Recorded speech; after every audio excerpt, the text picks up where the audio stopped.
Amen. Praise the Lord.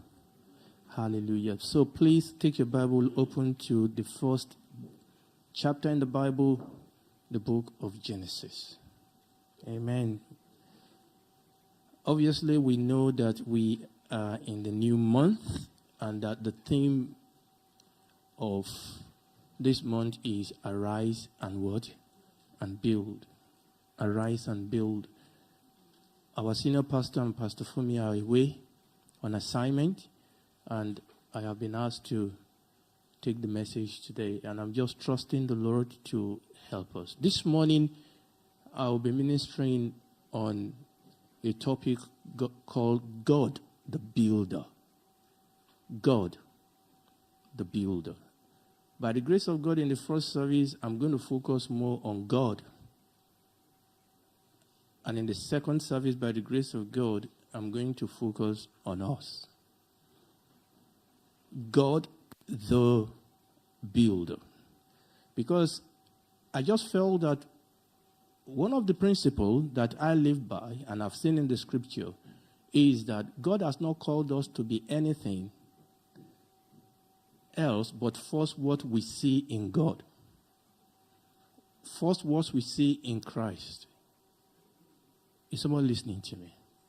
The Bible says that as he is, so are we. But that's why I want to take us to this book of Genesis chapter 1. And when God created us, verse 26. So in Genesis chapter 1, we see how God created everything.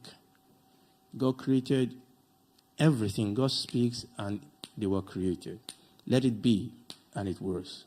Let it be, and it was. So Genesis chapter 1, verse 26, I just want to take a thought here. Genesis chapter 1, verse 26. And God said, let us make man in our image and after our likeness, and let them have dominion. And it goes on and on. I will read that again. God said, let us make man in our image and our likeness, and let them have dominion. I will jump to verse 27. So God created man in his own image.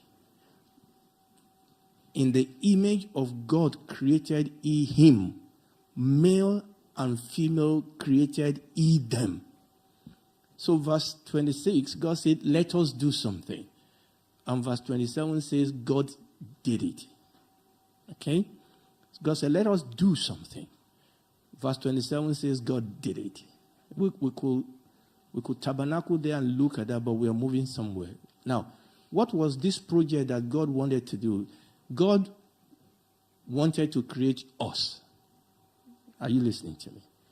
Actually, what God wanted was just not two human beings called Adam and Eve. That's not the purpose. That's not the end product. But that was the prototype. That was the beginning.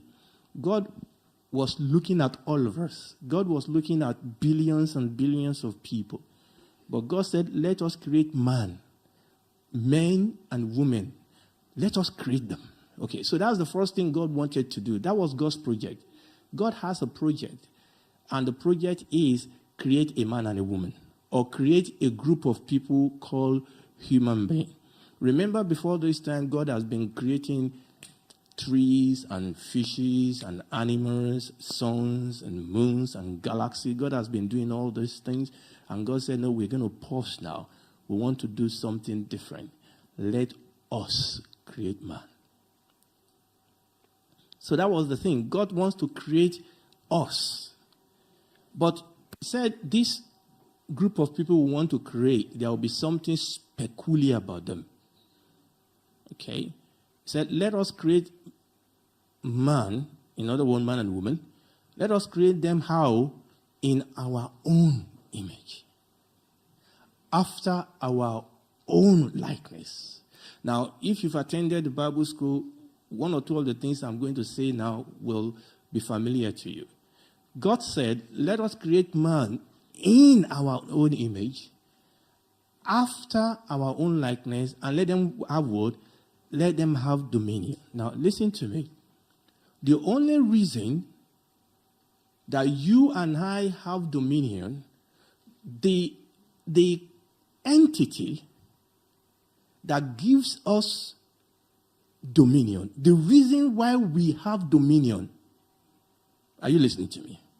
What gives us what equip us as human beings to have dominion over God's created world is because God has created you and I in what? In his own image and after his own likeness. In other words, it is the image of God in us that makes us have dominion. It is the image of God in man. It is the image of God in woman. It is that image in us that enables us to express dominion over these elephants that are so bigger than us, these elements that are so bigger than us. It is because God created us in his own image and after his own likeness. That means, please listen to me. That means if you deface that image or if you hide that image, then you will not walk in dominion. Or let me put it another way. It is to the degree to which you and I walk in the fullness of whatever it means to be in God's image. It is to that degree that we will be able to experience the fullness of God's provision. It is to that degree that we'll be able to work in the fullness of God's purpose and God's plan for us. And the devil knew that. The devil knew that there is something in each and every one of God's created human being that makes us to be a dominating force on earth. The devil knew that. He knew that we have something. He knew that it was just like the hair upon Samson's head. You know, Samson was a strong man. But the thing is that, and God gave us this thing so that we can have a picture. The thing is that actually all this thing that Samson had, there was a secret to it. And that was what Delilah was looking for. He was looking for the secret. And let me tell you something here. I don't know why God is taking me here. Some of us here, we walk as if we are God. That's not the word I'm looking for. We walk as if, we cannot make mistake. No, that's not the word. There's a word that we cannot fall. Sorry? Lord, that's not what it's like. We are above making mistake. We are so spiritual. Okay, we can just get away with everything. Let me tell you something. Everybody have their price. Someone listening to me. And I want to tell you this. With the right person at the right time, at the right place, you will fall. Now, that is not, I'm not cursing you. Is someone listening to me? That's why the Bible says, flee all appearances of evil. Okay? Don't go to places and think, I'm a Christian now, I'm just going to. No! It doesn't work that way. Don't play with sin.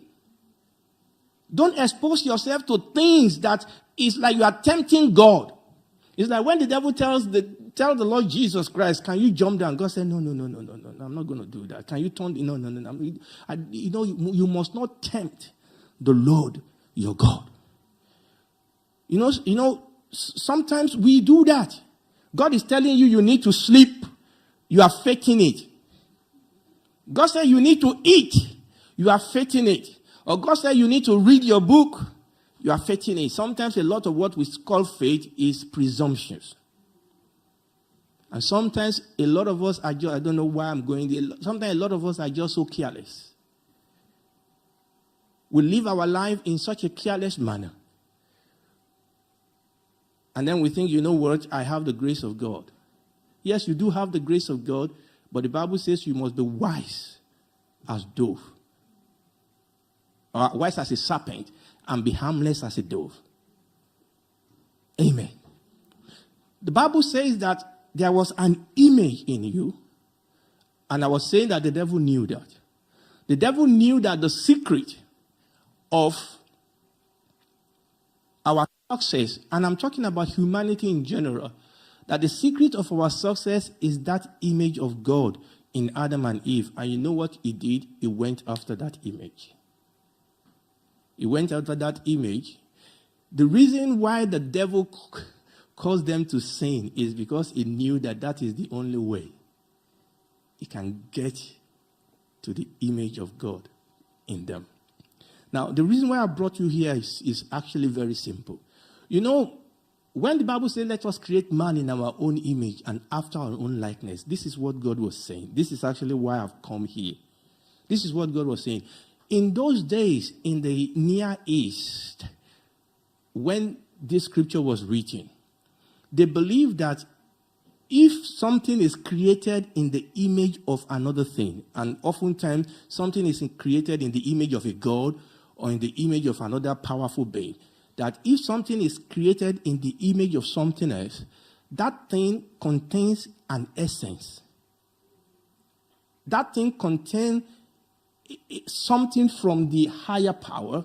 There's an essence. So to be created in the image of somebody is to have something of that individual residing in you that enables you to be able to fulfill whatever assignment the higher power has given you. In other words, when a higher force, a higher God, I'm talking about what they believe in those days, and that is the sense in which God used that word image. That when a higher God, a higher power calls you to do something, it gives you something of his own essence.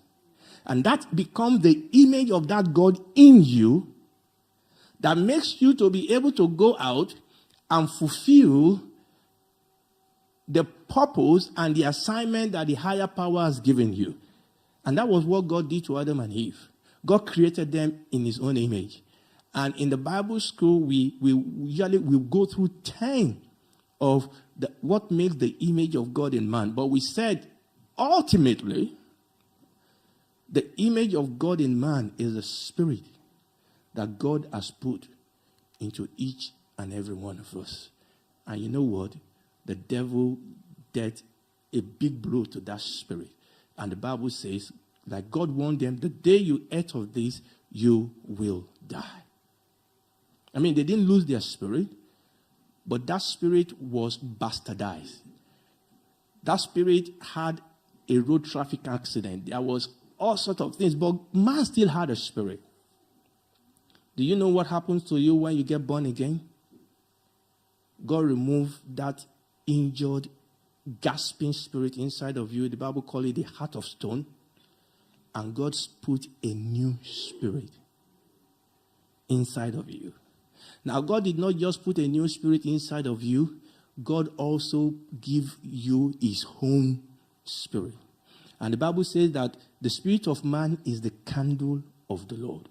So your spirit. So if you are born again here this morning, there is something in you that is even greater and better than what Adam had.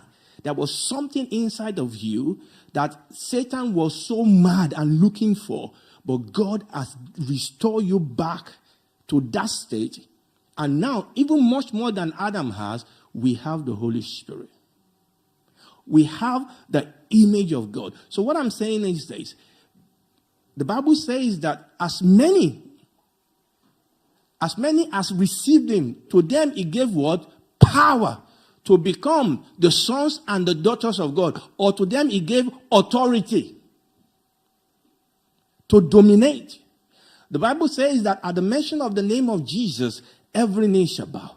See, what we need to understand is that, listen to me, oftentimes we are looking for something outside us, something outside us. If you are born again, God has already given you something inside you. We were singing this morning, I'm a friend of God. I'm a child of God. Oftentimes the problem is that we don't recognize what we have. Oftentimes the problem is that we don't know the value of what we have. Or let me put it this way. Oftentimes the problem is that we don't know who we are. I mean, you must watch some of this program on TV where people have, all these, what they call them now, all these things their parents left them. And they take it to people to assess. What do they call them? Antiques, yes, that's the word. Okay? I mean, somebody went to somebody's house and he was using a very expensive antique because they didn't know the value. He was using it to stop the door. And he said, so that the door will not shut, let's put this. Because they know the value. Some people have sell things that are so expensive because they don't know the value. I mean, Esau sold his birthright because he didn't know the value. The problem oftentimes is that we don't know the value of what God has made us as Christians. The Bible says that if any man, if any woman be in Christ is a new creature, all things are passed away. All things have become new. It's no longer I that lives. It is Christ that lives in me. I can do all things through Christ who strengthens me. And we can go on and on and on and look at what the Bible says about you. But the thing is that I can rattle that, I can quote that until that becomes a reality to you and a reality to me. But that is not where I'm going, and my time is gone. But when we say that God has made us in God's image, one of the things I want to show us this morning is that this God that we are talking about is a builder. Is someone listening to me? God is a builder. Can you say that with me? God is a builder. You know, sometimes when we talk about God, and rightly so, we see God and say, let it be, let it be, let it be, let it be, let it be. If he needs money, let it be. But what we don't often say is that God actually builds. God is a builder. God takes his time. You know, when you talk about building something, straight away you know that we're talking about something that is going to take effort. Something that is going to take time. Something that is going to take planning. Something that is going to require input. God is a builder. And because if you know who God is, that is the image of God in you. But you see, when the devil came and the devil destroyed, he didn't remove it completely. When the devil bastardized and, defaced that image in us, man becomes a destroyer rather than a builder. I mean, it's interesting now that what people call being a man and being a woman is actually being destructive. Yeah, I'm a man, man. I just have to kill you because I'm a man. I just have to punch you. That's what a man does. No. That's what a beast of a man does. You see, this is the problem. We have made destructive behavior to be the right thing. Who is a beautiful woman? Is the one that advertises everything. So that's beautiful. How can that be beautiful? What does that do? What is the reason why people do that? Is it because they want to build something? Ultimately, God is a builder. God is a builder.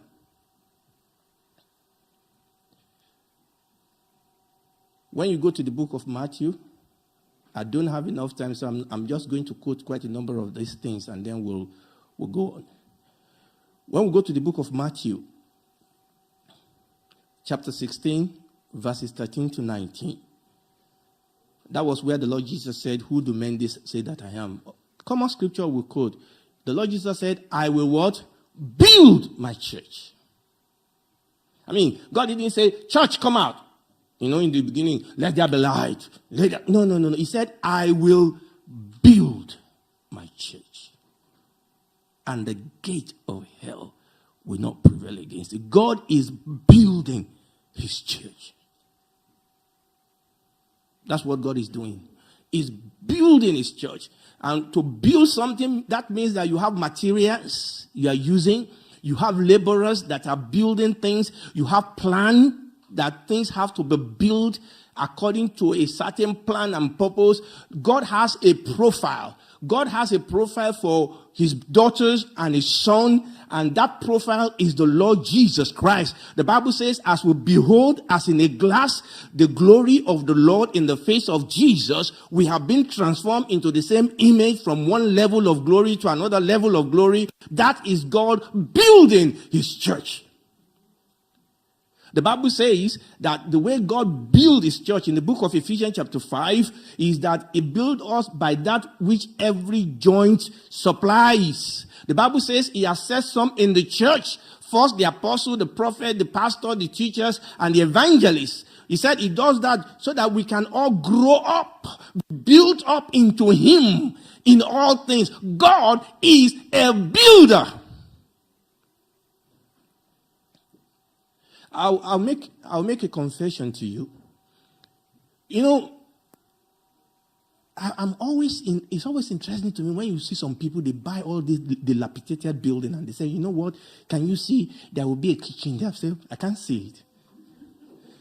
I can't see it. I'm just not blessed with that. I mean, God can't give you everything, all right? And he said, you know, this will go up here. I said, where? So it will go up, but they can see it.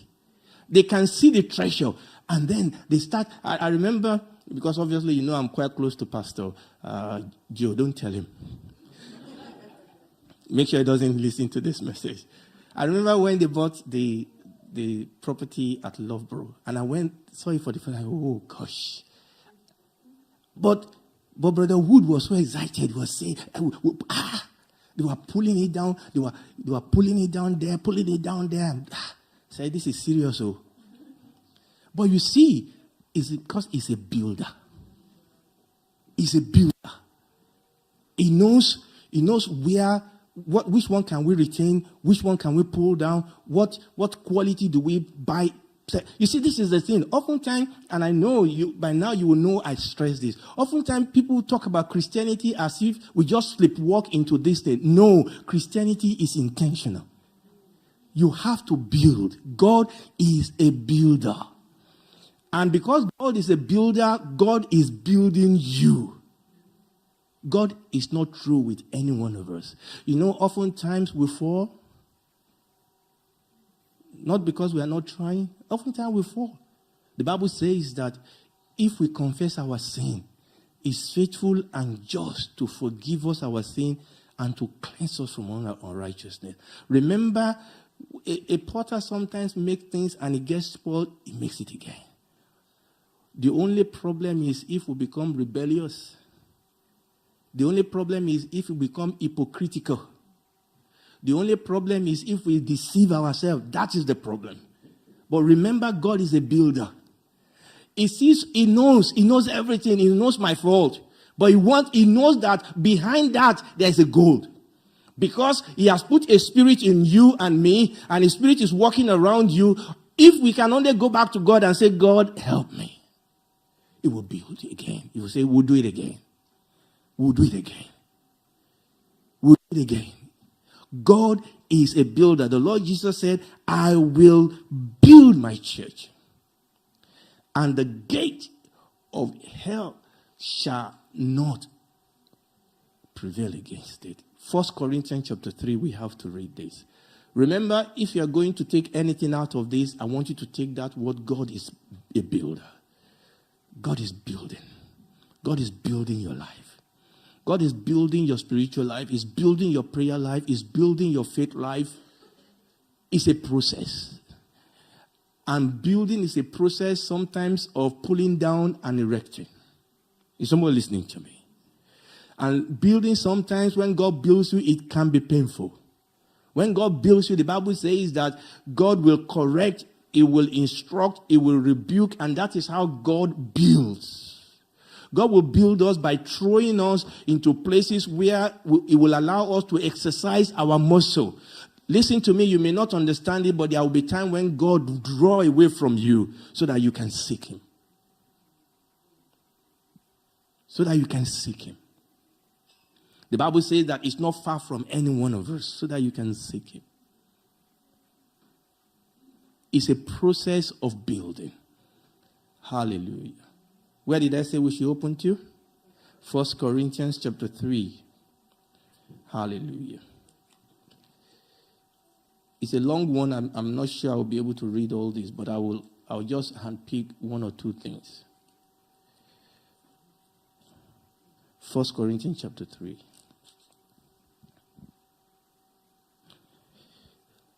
Actually, from here I said I should read from 1 to 17. That's not going to happen, will it?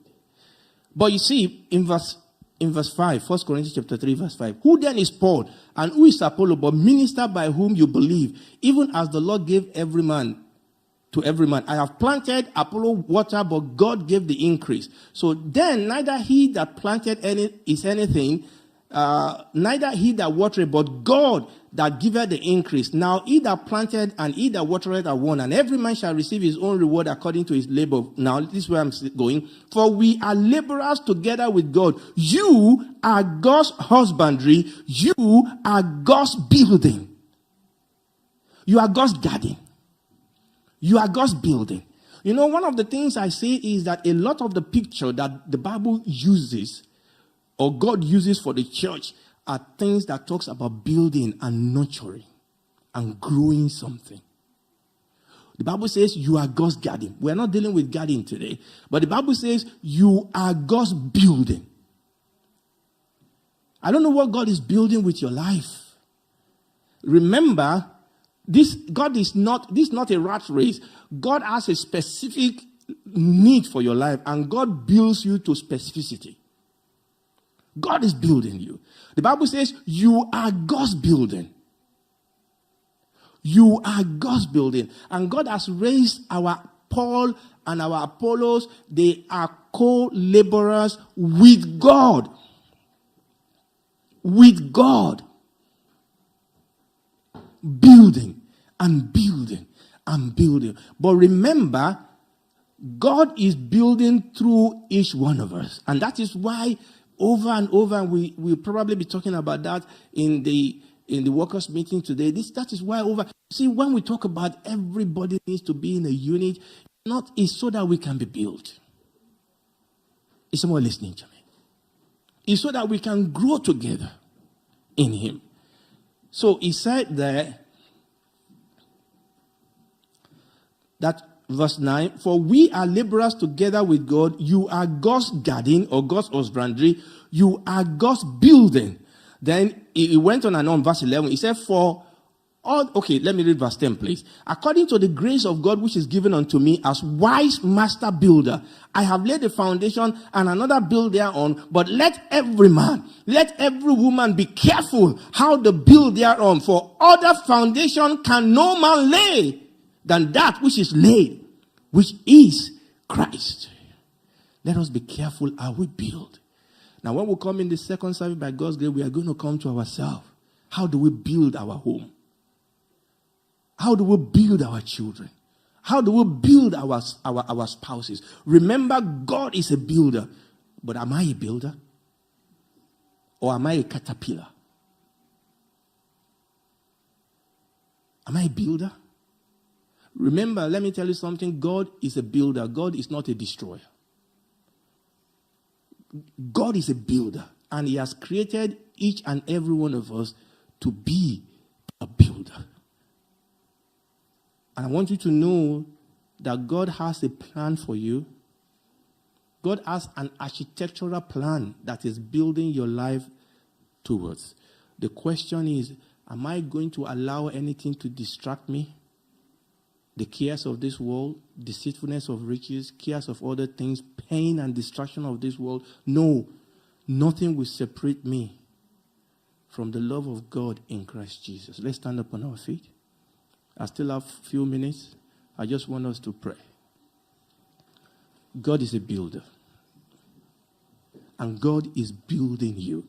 God is building His church. God is building His church. I will build my church. And that's Matthew 16 we read. And the way Jesus built His church, He said, by God revealing me to you. You know, the Lord Jesus said, when He, the Holy Spirit, is come, He will take of mine and He will reveal it to you. Hallelujah. You know, David wanted to build a house. God said, David, don't build. Your son will build it. But David provided everything that is necessary. The Holy Spirit is the one building the house. The Lord Jesus Christ has provided everything. According as his divine power has given us all things that we need, that pertains unto life and godliness. The Bible says that we are seated. God has blessed us with every spiritual blessing in heavenly places in Christ Jesus. But that must not just be a sound bite. It must be reality to me. It must be something that is moving me, that is affecting me, that is helping me, that is speaking to me, that is, that is with me all the time. I must read this Bible. I must meditate upon it. And we mentioned that the last time I was here, okay, when we were talking about the last thing. I must do that. The Word of God must become alive to me. Praise God. God is a good God.